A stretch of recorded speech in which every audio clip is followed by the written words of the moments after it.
Seja bem-vindo ao canal Uivo da Meia-Noite. Hoje vou contar o relato de um ouvinte que decidiu se identificar. Ele se chama Matheus Andrade, tem 33 anos e é natural de Piracuruca, uma cidadezinha do interior do estado do Piauí, conhecida por sua tranquilidade, até que algo estranho começou a acontecer ali, nas proximidades do antigo cemitério abandonado. Matheus nos escreveu dizendo que, até pouco tempo atrás, ele nunca acreditou em histórias de lobisomem. Achava tudo isso lenda de interior, coisa de vó querendo assustar neto. Mas isso mudou numa noite de lua cheia no mês de agosto do ano passado. E foi justamente durante um evento que ele participa todo ano, a vigília no túmulo de um parente querido, que fica no chamado Cemitério Velho, uma área que já não é mais usada para novos sepultamentos, mas que guarda as sepulturas mais antigas da cidade. Naquela noite, ele e mais dois primos, Davi e Samuel, resolveram acender velas e fazer orações no túmulo do avô, como manda a tradição da família. Eles chegaram por volta das 22 horas e o ambiente já era bem estranho. Um silêncio pesado envolvia o local. As árvores balançavam de leve com o vento e os cipós pendiam como se fossem braços esperando para agarrar alguém. Tudo parecia calmo, até que, por volta da meia-noite, os três ouviram um som gutural vindo do matagal que cerca o cemitério. Não era um cachorro, não era um porco do mato. Era algo mais grave, mais forte, como um rosnado misturado com um lamento. Eles congelaram.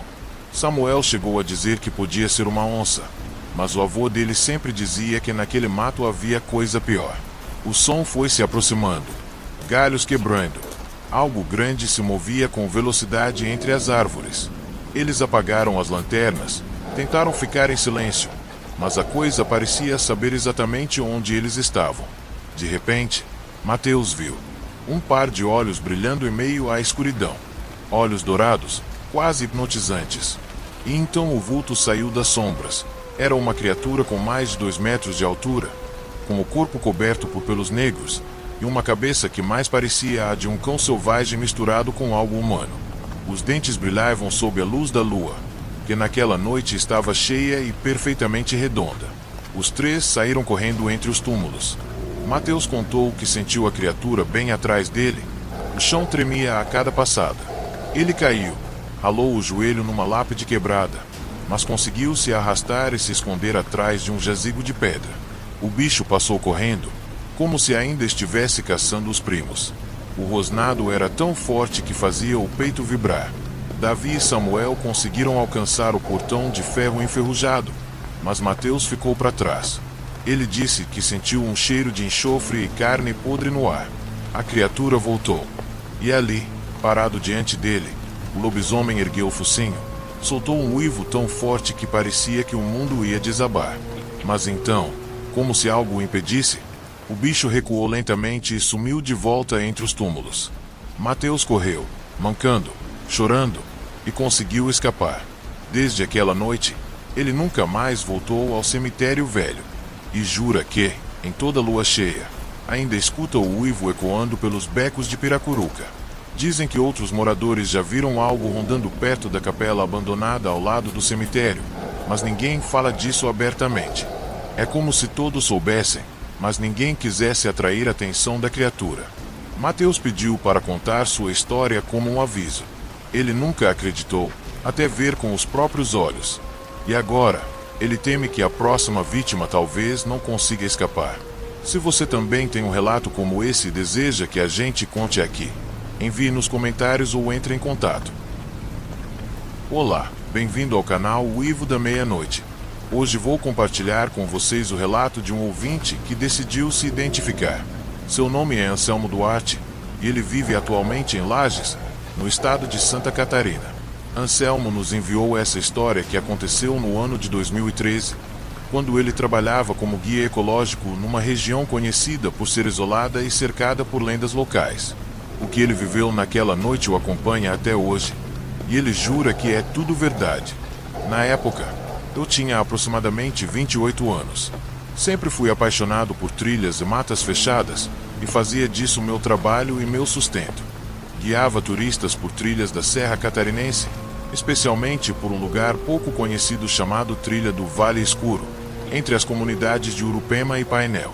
Era uma trilha antiga, com quase 12 quilômetros de extensão, repleta de pinheiros, neblina constante e um silêncio que só era cortado pelo som do vento e de animais noturnos. Os mais antigos da região diziam que aquele vale era assombrado. Falavam de um bicho do mato, que caminhava ereto, com olhos de brasa, uivo arrastado e garras tão grandes quanto navalhas. Eu achava graça dessas histórias, até a noite em que tudo mudou. Foi numa sexta-feira. Eu havia encerrado um passeio no fim da tarde com um grupo pequeno e fiquei para pernoitar no abrigo improvisado que temos no meio da trilha. Um barracão de madeira coberto com telhas de zinco, com mantimentos básicos, lanterna, colchonetes e um rádio antigo que quase nunca funcionava. Naquela noite, a neblina estava especialmente densa. Algo no ar parecia diferente, pesado. O vento não soprava, as árvores não balançavam, e o silêncio era absoluto. Sem grilos, sem corujas, sem nada. Já era quase meia-noite quando escutei o primeiro som. Um estalo seco no meio da mata. Depois, um arrastar de passos. Lentos, pesados. Peguei minha lanterna, fui até a porta e abri bem devagar. A luz mal cortava a neblina, mas deu para ver o brilho, 2 pontos dourados, como brasas acesas, me encarando do meio da escuridão. Pensei que fosse um animal qualquer, talvez um cachorro do mato.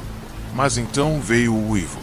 Não era um som comum, era um uivo rouco, profundo, como se estivesse carregado de dor e ódio. Aquilo me gelou a espinha. A criatura deu 2 passos à frente, e quando saiu da sombra, eu perdi o fôlego. Era enorme, tinha quase 2,5 metros de altura, com ombros largos e pelagem escura. A boca era cheia de presas longas e os olhos, meu Deus, os olhos ainda queimam na minha mente. Era como se me atravessassem. Não era um animal, não era um homem, era o que os antigos chamavam de lobisomem. Travei, não consegui fechar a porta. Fiquei ali, paralisado, enquanto a criatura se aproximava devagar. Quando ela ficou a poucos metros, ergueu a cabeça e soltou outro uivo, ainda mais alto. O som ecoou pelo vale todo. E então, como se tivesse sido despertado por algo, ele parou, me olhou por um longo momento e sumiu na neblina. Fiquei a noite inteira acordado, tremendo de medo. Quando o sol começou a nascer, juntei minhas coisas e fui embora dali sem olhar para trás. No caminho, encontrei marcas fundas no chão, pegadas enormes, como as de um lobo, mas com forma bípede. Contei a história para alguns moradores antigos, e eles apenas balançaram a cabeça. Um senhor de quase 90 anos me disse: "Você viu o guardião do Vale Escuro. Ele aparece só para quem mexe demais onde não deve." Até hoje, eu nunca mais voltei àquela trilha. Só de pensar naquele uivo, minha pele arrepia. Desde então, sempre que passo perto daquela região, sinto que estou sendo observado. Alguns turistas dizem ter ouvido coisas. Outros falam de olhos dourados no meio do mato. Mas ninguém nunca vê o que eu vi, pelo menos, não e volta para contar. Fica aqui o meu relato. Aconteceu. E eu nunca vou esquecer. Se você já viveu algo parecido ou conhece alguém que tenha uma história sobrenatural como essa, escreva nos comentários. E não se esqueça, curta o vídeo, se inscreva no canal Uivo da Meia-Noite e ative o sino para mais relatos de arrepiar. Até o próximo Uivo.